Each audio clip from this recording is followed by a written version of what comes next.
Just forget it. But I think you're really out of line. Sometimes with a franchise, and I'm talking about a bona fide hit-making franchise that turns out money and fans movie over movie, you gotta change it up. Sometimes this happens with the main character going to space, or hell, or fighting Freddy Krueger. When you take a look at a film to see if it stands the test of time, you can't pick the best or worst of the franchise. The really good ones rarely have anything bad to discuss, and the bad ones just don't merit a deeper dive. What you have to look at are the ones that took chances, that are divisive. The ones like Friday the 13th, Part 5. Some damn enchiladas! Oh.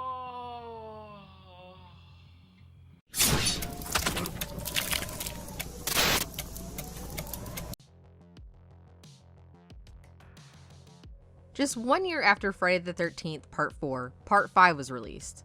The movies were ridiculously popular and made money in bucket loads for the creators. The first 4 movies were made for a combined $6.3 million and brought back a staggering $151 million at the box office. Part 5 was a no-brainer, but unlike the first 3 movies in the series, Jason was dead at the end of Part 4. They did decide to keep the continuity, well, as much continuity as these movies can have, by continuing the story of young Tommy Jarvis, Slayer of Voorhees. What they didn't do was tell the cast that the movie was part of the franchise. It was advertised to prospective actors as repetition, which is way funnier than it has any right to be, and most of the cast was disappointed to find out it was part of the now famous slasher series. Speaking of the cast, for the most part, they really aren't that recognizable apart from a couple of them. The most famous is easily Corey Feldman, who has the least amount of screen time.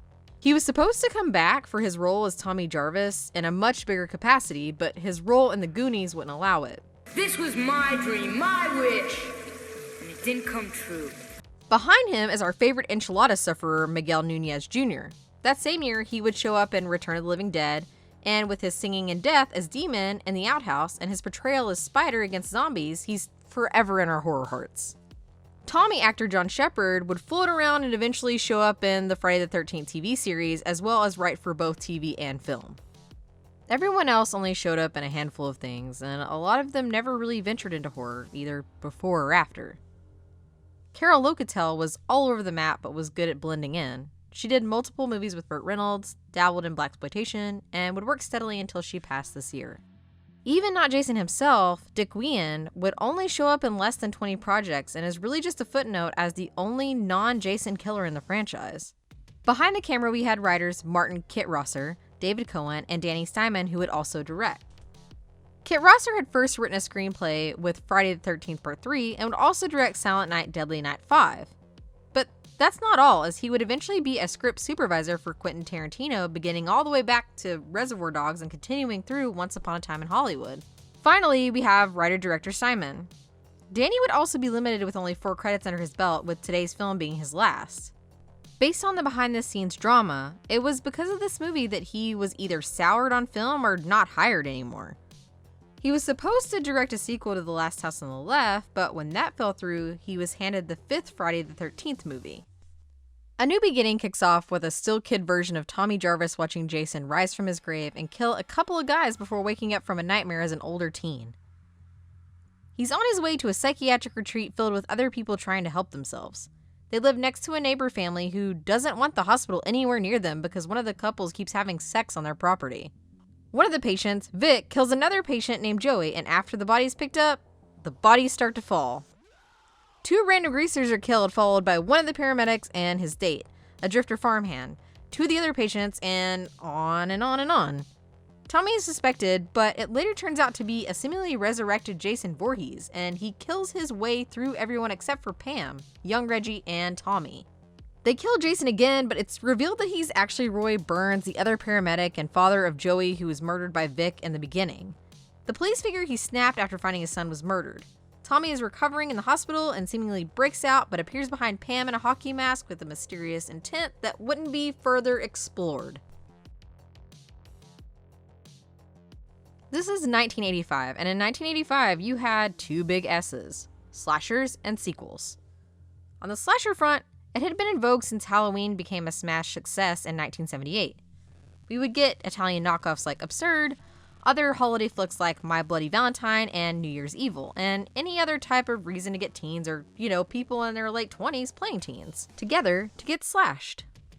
In terms of sequels, we already had 2 additional Halloween movies, and this was of course the 5th Friday movie. Later in the year, we would get the second Nightmare on Elm Street, and there were enough of these to get its own series on our channel. To get some really good deep dives on some of your favorite slashers as well as some obscure ones, check out Tyler's Real Slasher Show.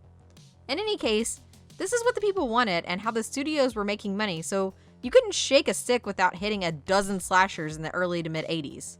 In addition to just being a slasher flick, you also had to try something new in the genre to get the viewership and numbers. 3 years prior, Halloween would try to make a movie in their franchise without Michael Myers, and while it failed at the time, it had gained plenty of momentum in its 41 years of existence. While I don't like this movie as much as I like Halloween 3, I applaud it for trying something new with having Roy be the killer instead of Jason. We would see things like this going forward too. The franchise would go to hell, space, and New York.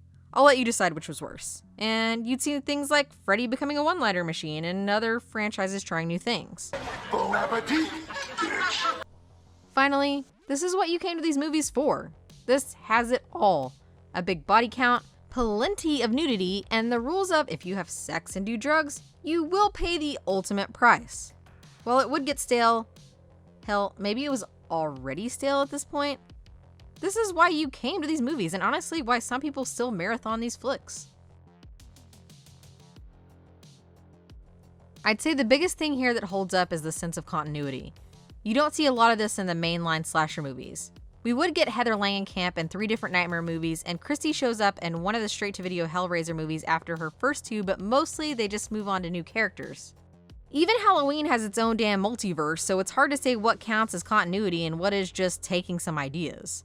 This is part 2 of the Tommy Jarvis trilogy, and while he is played by 3 different actors in 3 different movies, it's still cool they made an actual arc. Tommy even still has some of his created horror masks in this one, giving us a comfort call back to part 4.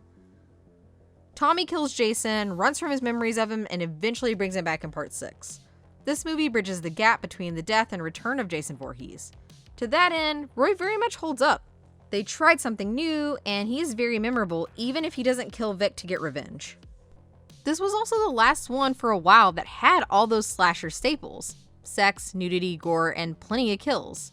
If stories are to be believed, this first cut of the movie was essentially softcore porn. Half of the IMDb trivia is all about having tons of those scenes cut out to achieve its R rating, and one sex scene in particular. While not all the kills are fully gory, you still get quite a few good ones, and it has the highest body count of the series. The following movies, especially 7 and 8, were butchered and censored so much that they are hard to fully enjoy at times. For all of its faults, which we will get to shortly, this movie is very much a popcorn slasher that is thoroughly enjoyable on its own. There's a couple things here that don't hold up quite as well today as the creators probably banked on. One is Roy. While I stand by what I said about Roy being fun and a cool departure for the series, they give him away too damn quick. As soon as he uncovers the sheets on Joey, we get a music stinger and the most sinister eyes that Roy can muster. Maybe you miss it on the first go-around, depending on how old you were when you first saw it, but man, it is ever so obvious. To piggyback off the wasted Roy reveal, as fun as the movie can be, it is all fluff. None, and I mean none of these characters get any real depth or growth at all. Even Roy never gets his revenge on the actual person that killed his boy. The rest of the characters besides Tommy are your standard fare, and you know exactly who's gonna live and who's gonna die. Finally, there's the iffy treatment and representation of people with mental health issues. Sure, this is a Friday the 13th movie we were talking about from 1985, but it was hastily thrown together. Even if the actor playing Tommy spent time in a mental facility to prepare for his role, he rubbed his castmates the wrong way as he got too deep into it. While he comes across alright on screen with his health issues stemming from the previous movie, the rest is just a bad caricature of what it's really like to live that life.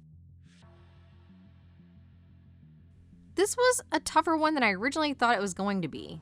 While it does have flaws, some more glaring than others, it's still a mindless good time for all the pulpy fun it delivers.